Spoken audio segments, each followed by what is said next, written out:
Gloomy and more uncertain. That's how the International Monetary Fund described its latest World Economic Outlook report. The Washington-based institute cut its world GDP growth forecast for this year by 0.4 percentage points from its previous projection in April. Its new outlook is 3.2%. The chief economist at the IMF says with inflation expected to remain stubbornly high, the outlook has darkened significantly since April. The world may soon be teetering on the edge of a global recession, only 2 years after the last one.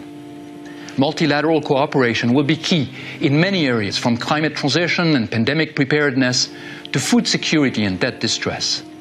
Amid great challenge and strife, strengthening cooperation remains the best way to improve economic prospects for all and mitigate the risk of geoeconomic fragmentation. Many of the downside risks flagged in our April World Economic Outlook have begun to materialize. Higher than expected inflation, especially in the United States and major European economies, is triggering a tightening of global financial conditions.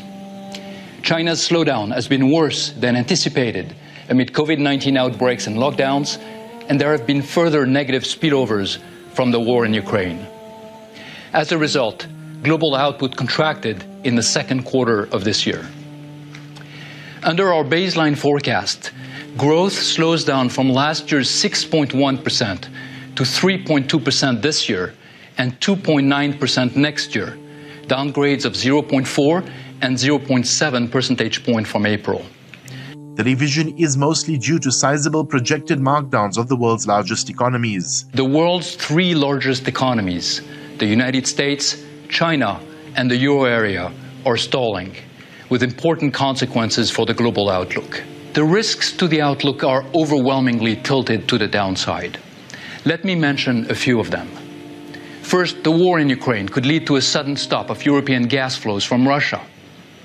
Second, inflation could remain stubbornly high if labor markets remain overly tight, inflation expectations de-anchor, or disinflation proves more costly than expected.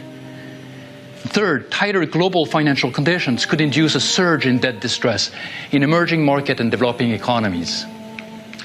In a plausible alternative scenario where some of these risks materialize, including a full shutdown of Russian gas flows to Europe, inflation will rise and global growth decelerate further to about 2.6% this year and 2% next year.